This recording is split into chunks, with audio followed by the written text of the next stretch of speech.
चलिए सीधे रुख करते हैं रायपुर का, जहां से हमारे सहयोगी राम कुमार नायक हमारे साथ जुड़ गए हैं। राम, रायपुर में क्या कुछ विशेष देखने को मिलेगा आज? जी बिल्कुल। देखिए, आज अगर बात की जाए तो मुख्यमंत्री भूपेश बघेल और डिप्टी सीएम टीएस सिंहदेव, ये दोनों आज सरगुजा संभाग के दौरे पर रहने वाले हैं। और सरगुजा संभाग में कांग्रेस का बूथ चलो अभियान अभी आज से शुरू होने जा रहा है। तो इसमें दोनों मुख्यमंत्री और उप मुख्यमंत्री यानी टीएस सिंहदेव दोनों शामिल होने वाले हैं। जिस प्रकार से हमने देखा कि 2018 के विधानसभा चुनाव में जो 18 जो सीट है सरगुजा संभाग में, वो टोटल जो माफ कीजिएगा जो 14 सीट है सरगुजा संभाग में, जो 14 सीट है उस पर फिर से कैसे कांग्रेस के जो विधायक है उसको फिर से वहां पर उनको जीत दिलाई जाए, उसको लेकर जो बूथ को जो मजबूत करने का काम लगातार अभी कांग्रेस पार्टी के द्वारा किया जा रहा है। तो सरगुजा संभाग में 14 सीट है और 14 सीट काफी अहम माना जाता है। बस्तर के बाद सरगुजा को सत्ता की चाबी कहा जाता है। तो निश्चित तौर पर काफी एक बड़ा अभियान चलने वाला है, जिस पर प्रदेश के मुख्यमंत्री और डिप्टी सीएम टीएस सिंहदेव दोनों वहां पर पहुंचेंगे। और एक साल जो जिस प्रकार से 2018 के चुनाव में जय वीरू की जोड़ी हमको देखने के लिए मिली थी, उसी प्रकार एक बार फिर से काका और टीएस बाबा, इन दोनों की जोड़ी है आज एक बार फिर से सरगुजा में देखने वाली है। और दोनों आज एक मंच में रहेंगे और कांग्रेस के जीत के लिए वो लगातार जो बूथ को मजबूत करने का काम भी उनके द्वारा किया जाएगा और चुनावी रणनीति भी बनाई जाएगी और बूथ स्तर के कार्यकर्ताओं को वो टिप्स भी देने वाले हैं। इसके अलावा अगर बात की जाए तो जो भारतीय जनता पार्टी के प्रदेश अध्यक्ष अरुण साहब हैं, वो भी आज सरगुजा के दौरे पर रहने वाले हैं, क्योंकि कल हमने देखा कि देश के प्रधानमंत्री नरेंद्र मोदी का जो विशाल जनसभा छत्तीसगढ़ की राजधानी रायपुर में हुआ, उस पर जब बिलासपुर के पास में एक सड़क हादसा भी हुआ, जिसमें से जो अंबिकापुर के जो कुछ कार्यकर्ता हैं, जो लगभग 49 कार्यकर्ता आ रहे थे और जिनकी उनकी बस है वो खड़े ट्रेलर से टकरा गई थी। तो उसमें जो तत्कालिक 2 लोगों की मौत हो गई थी, उसमें एक और आंकड़ा भी बढ़कर आ गया है कि लगभग उस घटना में 3 लोगों की मौत हो गई है। तो इन घटना को लेकर जो भारतीय जनता पार्टी के जो प्रदेश अध्यक्ष हैं वो सरगुजा जाएंगे और सरगुजा के जमदई जो गांव है उस गांव में पहुंचेंगे और संवेदना जो भेंट करेंगे, क्योंकि जो भारतीय जनता पार्टी के जो 2 कार्यकर्ताओं ने इस सड़क हादसा में अपनी जान गंवाई है,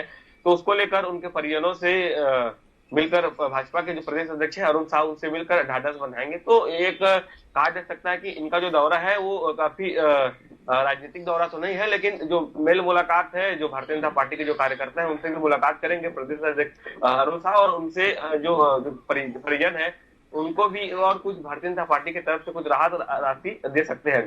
हालांकि कल मुख्यमंत्री भूपेश बघेल ने दुर्घटना के बाद में जिनकी जो मौत हुई थी उनको 4 लाख देने की घोषणा की थी। जी राम, 390 करोड़ के विकास कार्यों की सौगात सरगुजा में ग्रामीणों को मिलने वाली है। डिप्टी सीएम बनने के बाद टीएस सिंहदेव मुख्यमंत्री भूपेश बघेल के साथ पहली बार सरगुजा का दौरा कर रहे हैं। चूंकि महाराजा साहब का सरगुजा क्षेत्र में अच्छा प्रभाव है और नंद कुमार साय भी कांग्रेस में शामिल हो गए हैं, तो अब जय वीरू के साथ टिकड़ी भी शामिल हो गई है। कितना फायदा मिलेगा सरगुजा संभाग में कांग्रेस को इसका? जी बिल्कुल। देखिए, सरगुजा संभाग की अगर बात की जाए तो बस्तर के बाद सरगुजा संभाग को सत्ता की चाबी कहा जाता है, क्योंकि जिस प्रकार से हमने देखा, क्योंकि बहुत ही जो बड़े विधानसभा का जो दायरा है वो छत्तीसगढ़ के जो सरगुजा संभाग में आता है।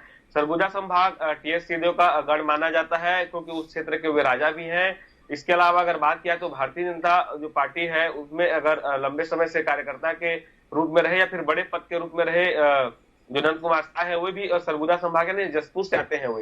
तो इसके अलावा अगर बात की जाए तो इन हालांकि तीनों की अगर तीनों के बीच में अगर सामंजस्य अगर बनी रहेगी तो निश्चित तौर पर कांग्रेस को काफी सरगुजा संभाग में बेनिफिट मिलने वाला है, क्योंकि 2018 के चुनाव में जो 14 सीटें हैं सरगुजा संभाग की वो सभी कांग्रेस की झोली में आया था। तो इसको लेकर एक बार फिर से यही कयास लगाए जा रहे हैं। यही जो कांग्रेस है वो लगातार यही प्रयास कर रही है कि कैसे एक बार फिर से 2023 के जो विधानसभा चुनाव है उसमें जो 14 सीट है सरगुजा संभाग को सभी सीटें कांग्रेस की झोली में आई। तो इसको लेकर लगातार ये भी है कि अब हाल ही में औद्योगिक विकास निगम के अध्यक्ष नंद कुमार साय जी को बनाया गया है। तो नंद कुमार साय भी अब कहीं ना कहीं पार्टी के लिए अब अच्छा काम करेंगे और उनको भी कहीं ना कहीं जो 14 विधानसभा सीट है सरगुजा संभाग के उसमें से किसी भी एक विधानसभा से वे चुनाव लड़ सकते हैं, ऐसे कयास लगाए जा रहे हैं।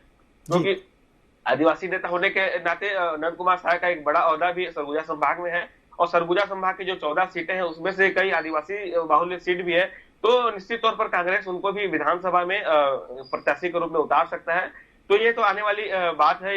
ये जो बात है वो गर्भ के भविष्य के गर्भगृह में है। तो निश्चित तौर पर देखने वाली बात होगी कि सरगुजा संभाग में कांग्रेस को फायदा मिलने के लिए नंद कुमार साय और टीएस सिंहदेव के अलावा मुख्यमंत्री भूपेश बघेल तीनों की जोड़ी कितना कमाल करेगी। जी जी, तमाम जानकारी के लिए धन्यवाद राम आपका।